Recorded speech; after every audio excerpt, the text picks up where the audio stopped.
بسم اللہ الرحمن الرحیم ثم الحقیقۃ انواع ثلاثۃ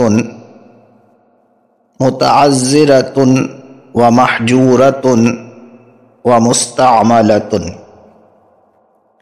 یہاں سے مصنف حقیقت کی اقسام بیان فرما رہے ہیں کہ حقیقت کی 3 قسمیں ہیں: متعذرہ، محجورہ اور مستعملہ۔ حقیقت متعذرہ اس حقیقت کو کہتے ہیں جس پر عمل کرنا بغیر مشقت و دشواری کے ممکن نہ ہو، جیسے عین درخت سے کھانا۔ حقیقت محجورہ اس حقیقت کو کہتے ہیں جس پر عمل کرنا لوگوں نے ترک کر دیا، چھوڑ دیا، اگرچہ اس پر عمل کرنا آسان ہو،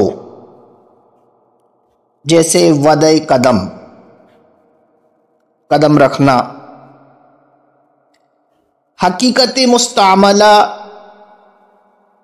اس حقیقت کو کہتے ہیں جس پر عمل کرنا بغیر مشقت کے ممکن ہو اور لوگوں نے اس پر عمل کرنا ترک بھی نہ کیا ہو۔ پھر مصنف فرماتے ہیں وَفِي الْقِسْمَيْنِ الْأَوَّلَيْنِ يُسَارُ إِلَى الْمَجَازِ بِالْاتِّفَاقِ۔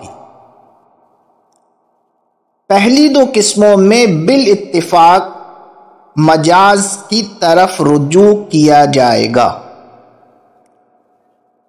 پہلی 2 قسموں یعنی متعذرہ اور محجورہ میں اگر متکلم نے حقیقت کی نیت نہ کی ہو تو بالاتفاق مجازی معنی مراد ہوں گے۔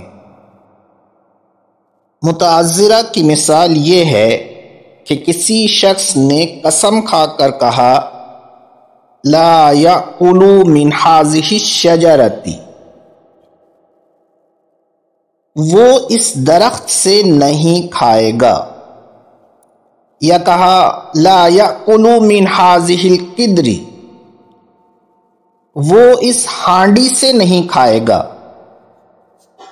ان مثالوں میں حقیقی معنی مراد نہیں ہوں گے، کیونکہ درخت کھانا کہ اس کی لکڑی وغیرہ کھائی جائے یا ہانڈی جو اسٹیل وغیرہ کی بنی ہوئی ہے اسے کھانا متعذر ہے۔ لہٰذا اس سے مجازی معنی یعنی درخت کا پھل اور ہانڈی میں جو چیز پکائی گئی ہے، دال، گوشت، سبزی وغیرہ مراد ہوگی۔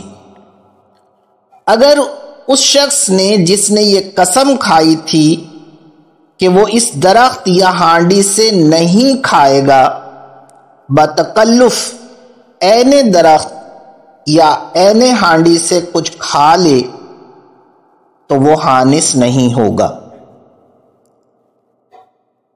پھر مصنف فرماتے ہیں وَعَلَى هَذَا قُلْنَا إِذَا حَلَفَ لَا يَشْرَبُ مِنْ هَذِهِ الْبِئْرِ۔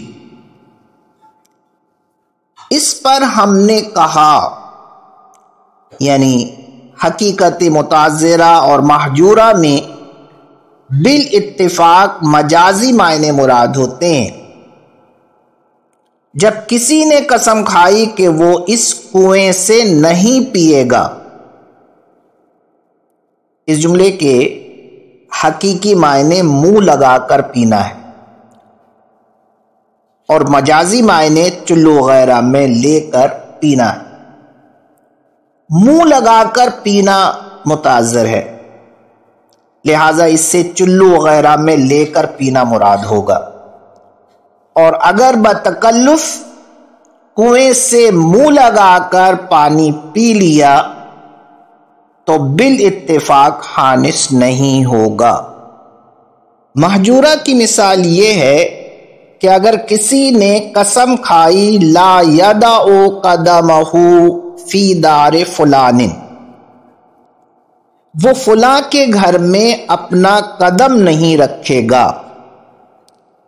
عرف میں جب اس قسم کا جملہ کہا جاتا ہے اور یہ قسم کھائی جاتی ہے تو اس سے مجازی معنی یعنی داخل ہونا مراد ہوتے ہیں۔ میں تمہارے گھر میں قدم نہیں رکھوں گا یعنی میں تمہارے گھر میں داخل نہیں ہوں گا، تمہارے گھر نہیں آؤں گا۔ اس جملے کے حقیقی معنی تو یہی ہیں کہ گھر میں داخل ہوئے بغیر قدم رکھنا، اور یہ معنی مراد لینا عادتاً متروک ہے۔ لہذا اگر کسی نے گھر میں قدم رکھ کر باہر نکال لیا تو اس سے وہ حانث نہیں ہوگا، گھر میں داخل ہونے سے حانث ہوگا۔ پھر مصنف کہتے ہیں اگر کسی نے کسی شخص کو نفس خصومت میں وکیل بنایا اور یوں کہا وکلتک بالخصومت، یا یوں کہا انت وکیلی بالخصومت فی ہذہ الدعوی، تو اس صورت میں توکیل مطلق کے جواب کی طرف راجع ہوگی۔ خصومت کے حقیقی معنی ہیں منازعہ اور جھگڑا کرنے کے، اور منازعہ شرعاً محجور ہے، اور جو چیز شرعاً محجور ہو عادتاً محجور ہوتی ہے۔ اور مجازی معنی مطلقاً جواب دینے کے ہیں، یعنی وکیل مد مقابل کے دعوے کا انکار کرنے کا مجاز ہے اور اپنے موکل پر اس کے اقرار کرنے کا بھی مجاز ہے۔ اور حقیقت محجورہ کی صورت میں چونکہ مجاز کی طرف رجوع کیا جاتا ہے، لہذا توکیل بالخصومت سے مطلق جواب کی توکیل مراد ہوگی، نفس خصومت کی توکیل مراد نہیں ہوگی۔